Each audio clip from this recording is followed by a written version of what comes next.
اس کے بعد کہا کہ الذی جعل لکم الارض فراشا، اللہ وہی ذات ہے کہ جس نے بنائی تمہارے لیے زمین کو بستر، فراش، بسترا بنا دیا۔ زمین کو اللہ تبارک و تعالی نے ایسا بنایا ہے کہ نہ تو اتنا نرم بنا دیا پانی کی طرح کہ آدمی اس میں لیٹ ہی نہ سکے، ڈوب جائے، نہ اس کو اتنا سخت بنا دیا پتھر کی طرح کہ انسان اس کے اوپر ٹک ہی نہ سکے، ہڈیاں دکھنے لگیں۔ ایسی نرمی، ایسا توازن اس کی زمین کو دے دیا ہے، اگر آپ کے پاس بستر نہ بھی ہو، مٹی کی زمین پر لیٹ جائے تو بہترین گہری اور میٹھی نیند آ جائے گی، اور انسان جب اٹھے گا تو پورے نشاط کے ساتھ اٹھے گا، اس کے بدن میں بھی کوئی ٹوٹ پھوٹ نہیں ہوگی۔ اگر پتھر کی زمین پہ لیٹے گا تو صبح کو بدن ٹوٹ رہا ہوگا۔ تو اللہ نے فراش بنا، بستر بنا دیا، جیسے انسان کا بستر انسان کے لیے آرام دہ ہے، اللہ تبارک و تعالی نے پوری زمین کو ایسا بنا دیا۔ تو یہ اللہ تبارک و تعالیٰ کا ایسا انعام ہے کہ اللہ کے سوا کوئی اور یہ انعام دے ہی نہیں سکتا۔ پہلا انعام تو خود انسانوں کی اپنی تخلیق، تو گویا کہ انفسی، اور اس کے بعد اگلی نعمت الذی جعل لکم الارض فراشا، کہ زمین کو فراش بنا دیا، ایسا بستر بنا دیا کہ نہ نرم ایسا کہ ڈوب جائے، نہ سخت ایسا کہ پتھر بن جائے، بلکہ ایسا متوازن بنایا کہ انسان کھلی زمین پہ لیٹ جائے تو میٹھی نیند آ جائے۔ والسماء بنا، اور آسمان کو چھت بنا دیا، سما چھت۔ اور میں نے بتایا کہ آسمان کو خالی نہیں رکھا، اگر خالی ہولناک رکھتے تو انسان کے اوپر نگاہ کرنا دشوار تھی، خوف سے انسان نگاہ نیچے کر لیتا، لیکن اللہ تبارک و تعالیٰ نے نیل کو آسمان ایسا دکھا دیا، اور اس پر ستاروں کے ساتھ اور چاند و سورج کے ساتھ ایسا سجا دیا ہے کہ اوپر نگاہ اٹھاتا تو کوئی خوف و دہشت محسوس نہیں ہوتا۔ یہ اللہ تبارک و تعالیٰ کی لطف و عنایت۔ تو یہ فرمایا کہ یہ تیسرا انعام ہے، پہلے انسانوں کی تخلیق، پھر زمین کو فراش بنایا، پھر آسمان کو چھت بنایا۔ تو فرمایا کہ میرے سوا کوئی اور آسمانوں کو چھت بنا ہی نہیں سکتا۔ یہ آسمان کو چھت بنایا، اور ایسی چھت بنایا کہ جس کو کوئی ستون نہیں ہے، اور ایک نہیں، 7 آسمان، 7 آسمان بنائے۔ تو دیکھیے، اور کتنے اونچے بنائے۔ حدیث میں آتا ہے، ابو ہریرہ رضی اللہ تعالیٰ کی روایت ہے، فرمایا کہ زمین سے آسمان تک کا فاصلہ، پہلے آسمان تک کا فاصلہ 500 سال کی مسافت ہے۔ 500 سال تک اگر ایک مسافر سفر کرتا رہے تو اس کے بعد پہلا آسمان آئے گا۔ اور پھر فرمایا کہ پہلے آسمان کی موٹائی یہ 500 سال کی مسافت ہے، اس کے بعد پہلے آسمان سے دوسرے آسمان تک کا فاصلہ 500 سال کی مسافت ہے، پھر دوسرے آسمان کی موٹائی 500 سال کی مسافت، پھر دوسرے سے تیسرے آسمان کا فاصلہ 500 سال کی مسافت۔ آپ اندازہ لگاتے چلے جائیں تو انسان جو 7ویں آسمان پر پہنچتا ہے، پھر 7ویں آسمان کی موٹائی بھی 500 سال، پھر 7ویں آسمان سے سدرۃ المنتہا تک کا فاصلہ یہ 500 سال کی مسافت، پھر سدرۃ المنتہا کا جو ہے وہ حجم یہ 500 سال کی مسافت، پھر سدرۃ المنتہا سے اس کے اوپر چل جائے عرش معلیٰ تک یہ 500 سال کی مسافت۔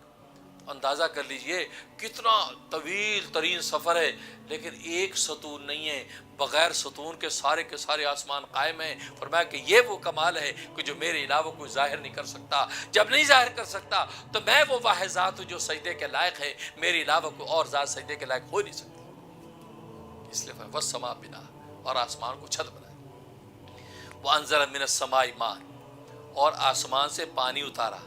فاخرج به من الثمرات رزقا لكم، پھر اس پانی کے ذریعے سے ثمرات، پھل پھول اگائے، سبزیاں اگائیں، رزقا لكم، تمہارے کھانے کے لیے۔ اب دیکھو، پہلی نعمت انسانوں کی تخلیق، دوسری نعمت زمین کی تخلیق، تیسری نعمت آسمان کی تخلیق، اور چوتھی نعمت زمین میں سے پھل فروٹ اور سبزیاں اگانے کی نعمت۔ یہ 4 نعمتیں۔ پہلی نعمت میں انسان کو کوئی دخل نہیں ہے، یہ ہے انسان کی اپنی تخلیق میں کوئی دخل نہیں ہے، خالص اللہ تبارک و تعالیٰ کی قدرت کاملہ سے پیدا ہوتا ہے۔ زمین کی تخلیق میں انسان کا کوئی دخل نہیں، بلکہ انسان جب نہیں تھا اس سے پہلے زمین موجود تھی، زمین انسان سے پہلے موجود تھی، انسان کا اس کے اندر کوئی دخل ہی نہیں۔ پھر آسمان کی تخلیق میں انسان کا کوئی دخل نہیں ہے کہ انسان سے پہلے یہ آسمان و زمین موجود تھے، کہ جب جنات آباد تھے تو اس کے بعد اللہ تبارک و تعالیٰ نے ان کے 2500 سال رہنے کے بعد اب اللہ نے زمین انسان کو بھیجا، تو یہ زمین و آسمان تو پہلے سے موجود تھے، تو اس میں بھی انسان کی تخلیق کا کوئی دخل نہیں۔ چوتھی نعمت جو فرمائی کہ زمین سے پھل پھول اگتے ہیں، سبزیاں اور فصلیں اگتی ہیں، یہ چوتھی نعمت ہے۔ اس چوتھی نعمت میں انسان کا دخل کچھ نہ کچھ ہے۔ ظاہر کاشتکار ہل چلاتا ہے، گوڈی کرتا ہے، زمین نرم کرتا ہے، بیج ڈالتا ہے، پانی دیتا ہے، کھاد ڈالتا ہے، گرمی سردی کا لحاظ رکھتا ہے، جانوروں سے بچاتا ہے، اب فصل اگتی ہے نا. سمجھ بات؟ تو پہلی تین میں تو انسان کا کوئی دخل نہیں ہے، آخری کے اندر انسان کا کسی نہ کسی درجے میں دخل ہے. اس کی چیز کی تخلیق میں، اس فصل اور فروٹ کے پیدا ہونے میں انسان کا دخل ہے. تو آخر کیا بات ہے، اللہ نے چوتھی نعمت ایسی ذکر کی کہ جس میں انسان کی محنت کا کوئی دخل ہے، اور پہلی تین نعمتیں ایسی ذکر کی جس میں انسان کا کوئی دخل نہیں. یہ فرق اور اسلوب میں فرق کیوں رکھا ہے؟ سمجھے؟ یہ اسلوب کیوں بدلا ہے؟ جواب اس کا یہ ہے کہ اصل میں چوتھی نعمت میں بھی انسان کا دخل کوئی نہیں ہے.